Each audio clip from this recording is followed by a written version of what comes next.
Olá, boa tarde. O Supremo Tribunal Federal retoma hoje o julgamento de recursos que discutem a eficácia de decisões definitivas em matéria tributária. A questão envolve o interesse da União de voltar a recolher a contribuição social sobre o lucro líquido de empresas, que na década de 1990 tinham ganhado na Justiça, sem possibilidade de recurso, o direito de não pagar o tributo. Eu sou Rafaela Vivas e esse é um dos destaques do dia. Vamos aos demais. Ex-secretário de Segurança do Distrito Federal, Anderson Torres, presta depoimento hoje à Polícia Federal por determinação do Supremo. STF restabelece prisão do ex-deputado federal Daniel Silveira. Determinou ainda a busca e apreensão de materiais em veículos de Daniel, de armas, de documentos e de computadores. E ainda, Superior Tribunal de Justiça suspende recebimento de denúncia contra desembargador do Tribunal de Justiça de Minas Gerais, acusado de corrupção.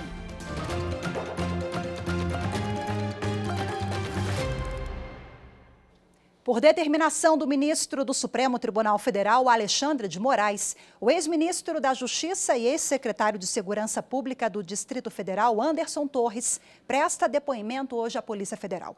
Ele é acusado de omissão e conivência com os atos antidemocráticos do dia 8 de janeiro. Quem tem as informações ao vivo e traz para a gente agora é a repórter Evne Araújo. Olá, Evne, boa tarde para você. Oi, Rafaela, boa tarde. O delegado da Polícia Federal responsável pelo caso, os procuradores da Procuradoria-Geral da República e os advogados de Anderson Torres chegaram.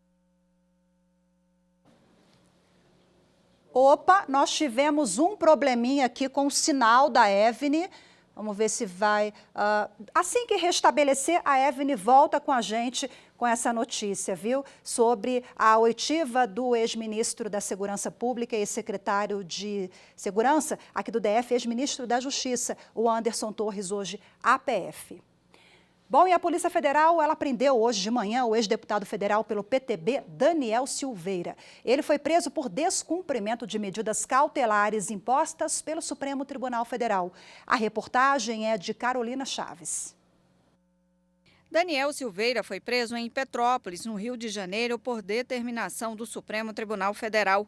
A decisão foi com base no descumprimento de medidas cautelares impostas ao ex-parlamentar pelo ministro Alexandre de Moraes e referendadas pela Corte em abril do ano passado.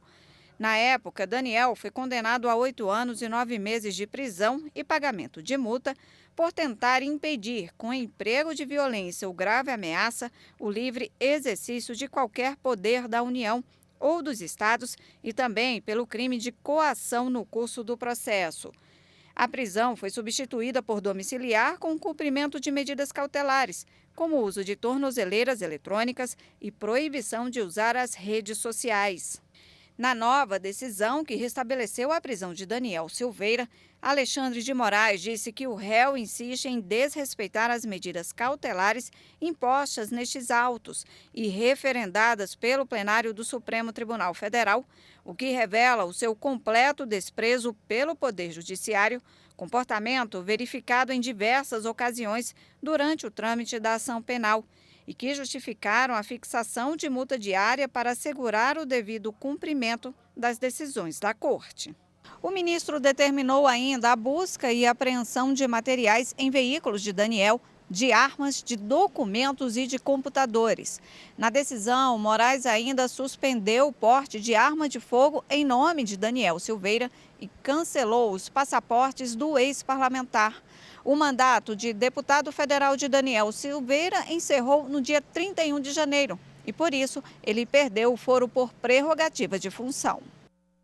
Bom, e agora vamos voltar ao vivo com a repórter Evne Araújo. Nós perdemos o sinal agora há pouquinho, já foi restabelecido. Evne, resgata para a gente, por favor, aquela decisão do ministro Alexandre de Moraes sobre o ex-ministro da Justiça e secretário de Segurança Pública, Anderson Torres, que presta depoimento APF. É contigo, Evne. Rafaela, o delegado da Polícia Federal que investiga o caso, procuradores da Procuradoria-Geral da República e os advogados de Anderson Torres chegaram aqui ao local do depoimento por volta das 10h30 da manhã. Este é o batalhão da Polícia Militar, em uma região administrativa aqui de Brasília, onde Anderson Torres está preso desde o dia 14 de janeiro. Esta é a terceira tentativa de ouvi-lo. Na primeira, ele preferiu permanecer calado. Na segunda, alegou falta de autorização da Justiça para ser ouvido. Bom, agora ele vai prestar depoimento, deve prestar depoimento com a autorização do ministro Alexandre de Moraes, que é relator da investigação dos atos antidemocráticos que ocorreram na sede dos Três Poderes no dia 8 de janeiro. Rafaela. Evni, muito obrigada mais uma vez pelas suas informações. Bom, e falando no ministro Alexandre de Moraes do Supremo Tribunal Federal, ele autorizou o depoimento do senador Marcos Duval sobre denúncias que o parlamentar fez a respeito de uma suposta tentativa de golpe. Marcos Duval disse que recebeu uma proposta do ex-presidente da República, Jair Bolsonaro, e do ex-deputado Daniel Silveira de executar um plano para evitar a posse do presidente Lula.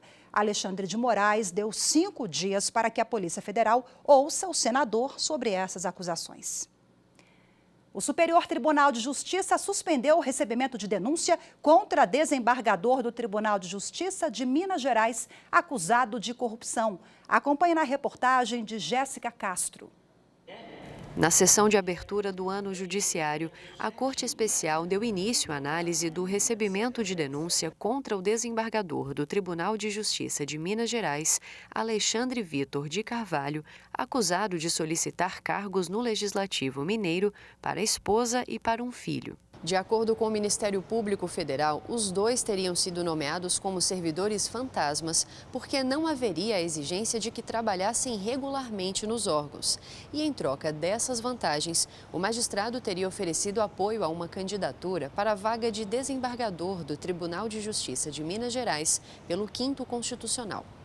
A defesa do desembargador alegou que o apoio à indicação de uma das candidatas ao Tribunal de Justiça do Estado não constitui por si só qualquer crime e também sustentou haver inépcia da denúncia e falta da justa causa para a ação penal. O relator do processo, o ministro Herman Benjamin, votou pelo recebimento da denúncia e destacou que os elementos juntados aos autos mostram, pelo menos em juízo preliminar, que a conduta configura corrupção passiva. Mas o ministro Luiz Felipe Salomão abriu divergência por considerar que não foi configurado esse tipo penal, voto que foi seguido pelo ministro Benedito Gonçalves. Na sequência, o ministro Og Fernandes apresentou voto vista e o recebimento da denúncia foi então suspenso. Se a denúncia for recebida, o desembargador responderá à ação penal pelo crime de corrupção passiva. A data para a nova análise na Corte Especial ainda não foi definida. A Justiça do Trabalho determinou a penhora de um imóvel do ex-dono da Aviação Aérea São Paulo, a antiga VASP. Wagner Canhedo tentou rediscutir o caso no Tribunal Superior do Trabalho. A reportagem é de Pablo Lemos.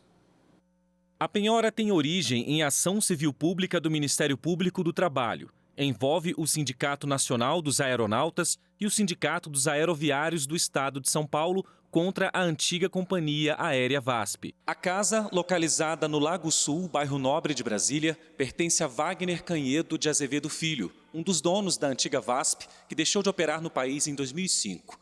Na Justiça do Trabalho, alegou que o imóvel não poderia ser penhorado por ser um bem de família e que mora no local há mais de 30 anos. Para o Tribunal Regional do Trabalho da 2ª Região, em São Paulo, o empresário não conseguiu demonstrar no processo que mora na casa com a família. Ainda de acordo com o TRT, Wagner confirmou que o imóvel está em nome de uma das empresas da qual é sócio. Ao considerar o valor das dívidas trabalhistas da VASP de cerca de R$1,5 bilhão, o regional determinou a penhora desse imóvel e de outros localizados no Distrito Federal. O empresário tentou rediscutir o caso no TST. Reafirmou que ele e a família moram há cerca de 34 anos no imóvel penhorado. Mas, segundo o relator do caso na 4ª turma, ministro Ives Gandra Martins Filho, é inviável o exame do apelo por meio do enfoque de divergência jurisprudencial apresentada. O ministro também apontou que o empresário não conseguiu demonstrar violação literal e direta de dispositivo constitucional. Como diz respeito a dispositivo infraconstitucional, não é possível ultrapassar o óbice da súmula 266. Não encontrei o valor específico da execução deste processo, mas tendo em vista que ele faz parte de está ligado a uma ação civil, decorrente de uma ação civil pública, cujo valor é bastante elevado, por essa razão é que eu estou reconhecendo a transcendência econômica. O ministro ressaltou também que somente poderia se chegar à conclusão diversa à do TRT ao reexaminar fatos e provas, o que é vedado pela súmula 126 do TST. Por unanimidade, a quarta turma acompanhou o voto do relator. Foram apresentados embargos de declaração ainda não julgados pelo colegiado.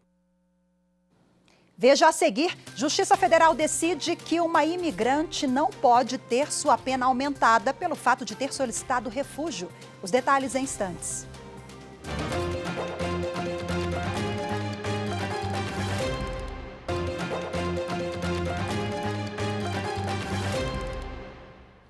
O Tribunal Regional Federal da Terceira Região, com sede em São Paulo, decidiu que uma imigrante não pode ter sua pena aumentada pelo fato de ter solicitado refúgio.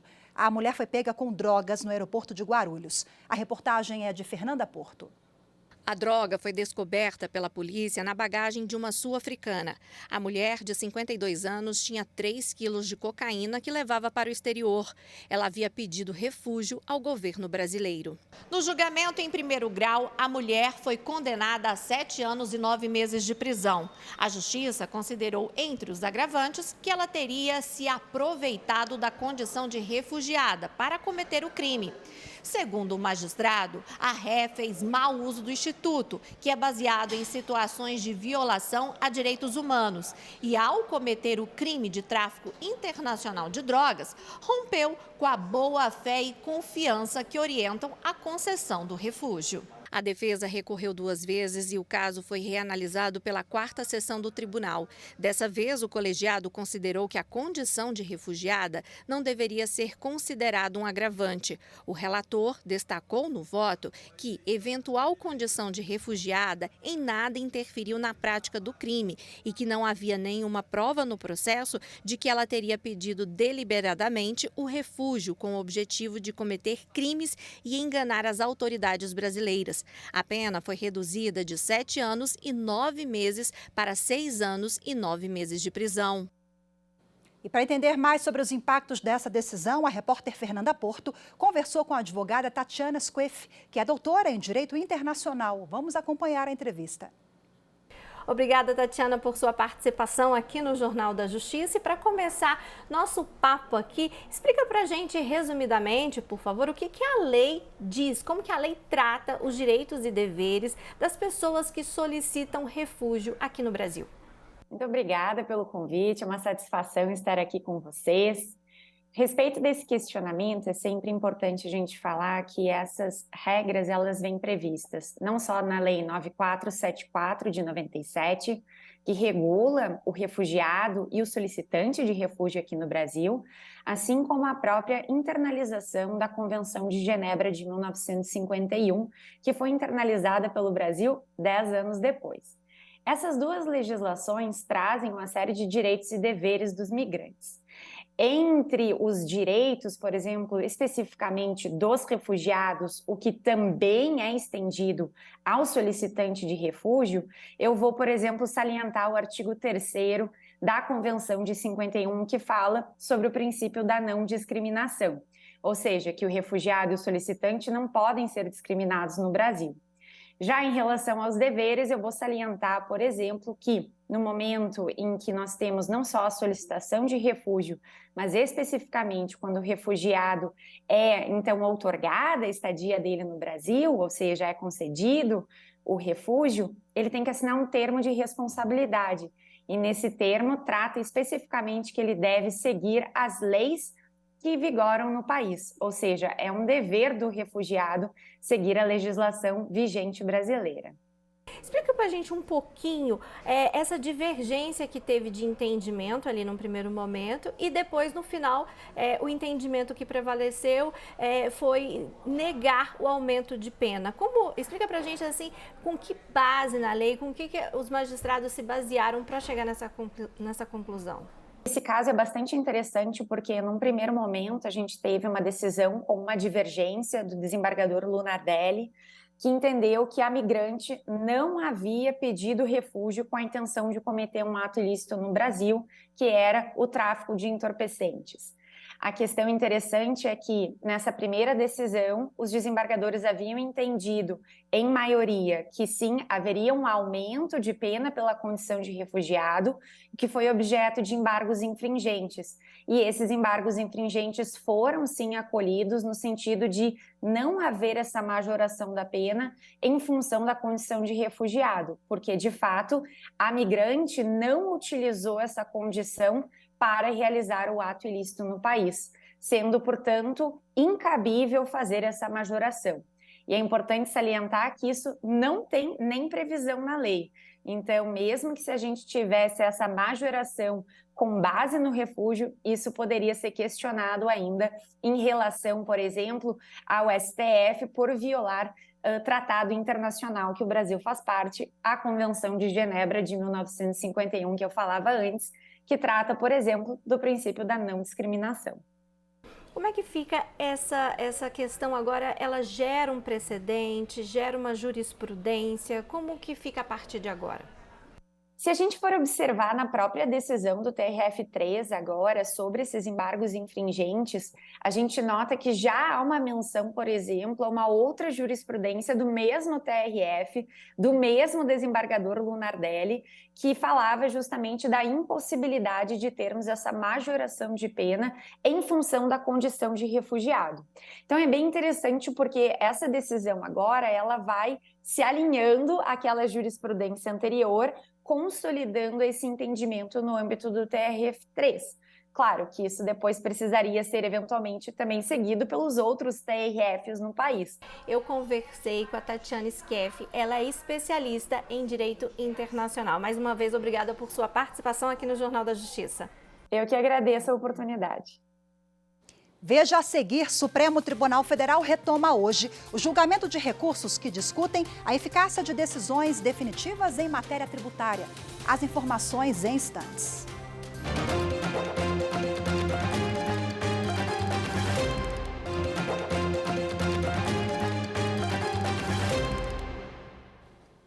A presidente do STF do CNJ, ministra Rosa Weber, lamentou a morte da jornalista Glória Maria. Em nota, a ministra disse que Glória Maria teve uma brilhante carreira no jornalismo. Afirmou que por meio século nos acostumamos a ver uma mulher forte que enfrentou preconceito social e racial, reportando as principais notícias do Brasil e do mundo.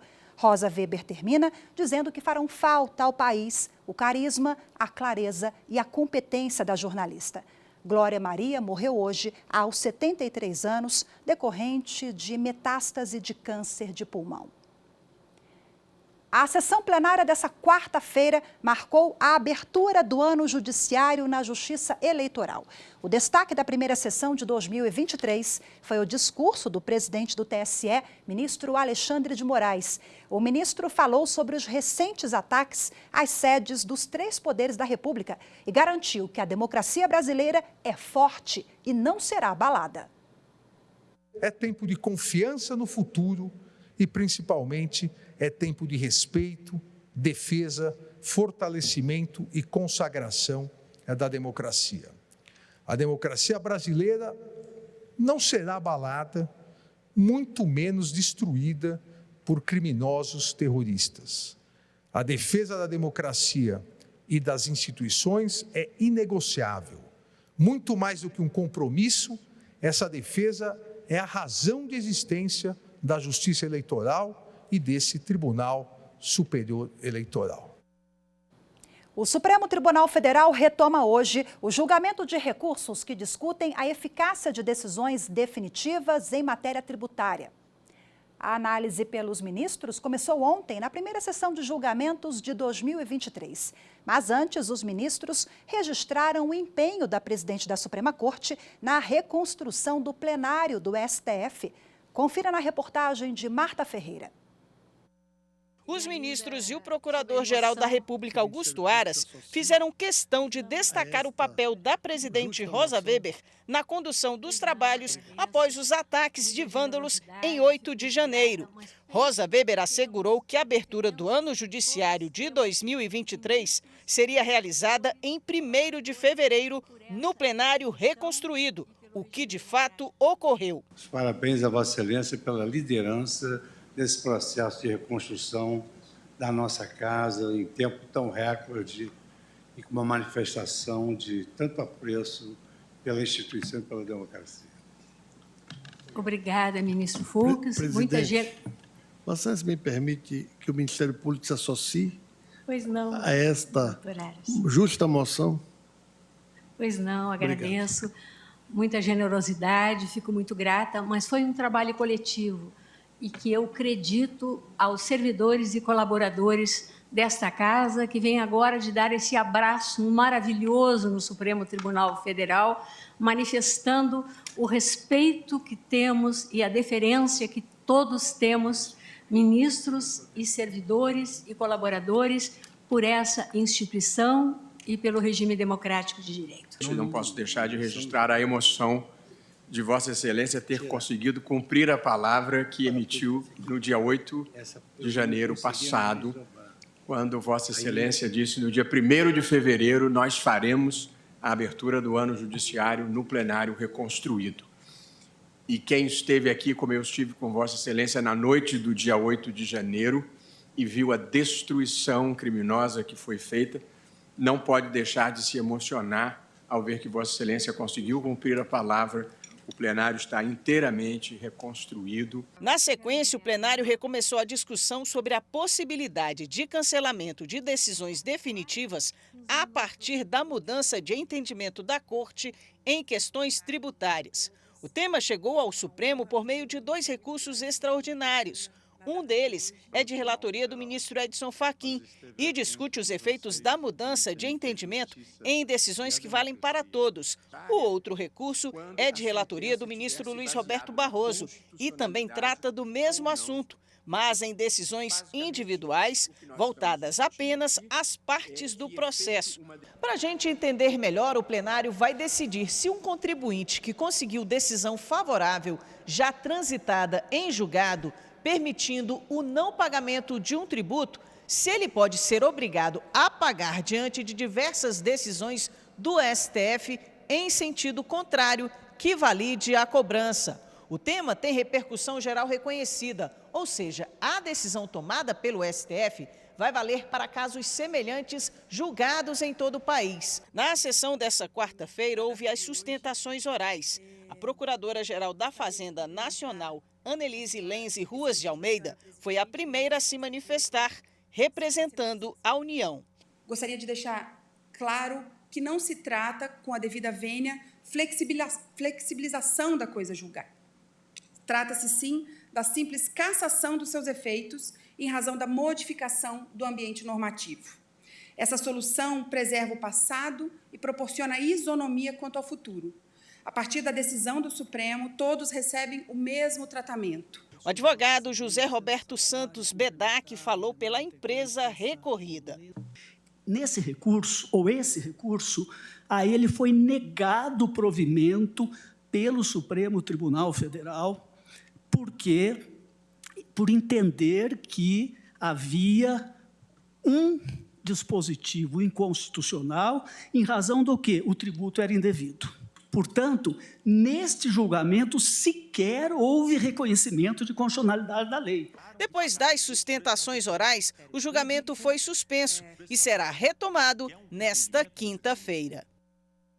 Foram 3 semanas de muito trabalho para reconstituir obras de arte, peças históricas e partes do prédio do Supremo Tribunal Federal. Vamos acompanhar agora como foi esse trabalho na reportagem de Carolina Chaves. As equipes do Supremo tiveram que montar um mutirão para recuperar objetos destruídos. Arquitetos, marceneiros, restauradores, faxineiros, todos trabalharam na corrida contra o tempo para restaurar um dos principais símbolos da democracia do país. Dia após dia, foi possível ver a corte retomando seu aspecto original. Um esforço tão grande dos servidores todos, dos colaboradores, 3 semanas assim, de manhã à noite trabalhando, e aí lá, ó, Rui Barbosa com a cicatriz na fronte, para mostrar que a barbárie, ela ocorre, mas ela não vence a justiça. Durante esse tempo, quadro, cadeira, escultura nas mãos de restauradores para salvar uma parte da história do judiciário que foi danificada. A maior peça em restauração foi o quadro de 10 metros quadrados chamado Os Bandeirantes de Ontem e Hoje. A obra foi feita especialmente para o Supremo Tribunal Federal em 1971 pelo artista plástico Masanori Uragami, que fica no hall dos bustos. Na porta do plenário do Supremo foi montado o memorial com objetos danificados nos atos do dia 8, para que a violência seja lembrada e nunca mais repetida. Um exemplo foi o estado de como ficou uma cadeira do plenário usada por ministro. Também uma réplica da Constituição que foi queimada.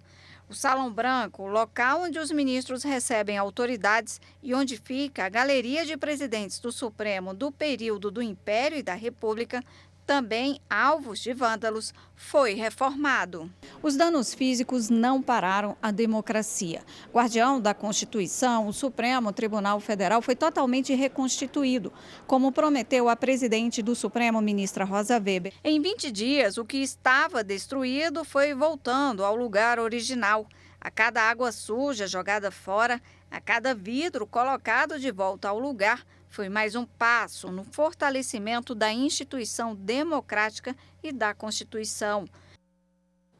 Bom, e a gente termina hoje o jornal com imagens do abraço simbólico feito ontem ao redor do edifício sede do Supremo Tribunal Federal. Cerca de 1.000 servidores e colaboradores, estagiários, participaram desse ato. A presidente da Suprema Corte, ministra Rosa Weber, acompanhada de outros ministros da Corte, ela e os ministros, eles passaram por todo o prédio aplaudindo os trabalhadores. A ministra Rosa Weber afirmou que, graças ao trabalho de todos esses envolvidos, o prédio foi reconstruído a tempo. Por hoje é só. Muito obrigada pela sua companhia. Boa tarde. Até amanhã. Tchau, tchau.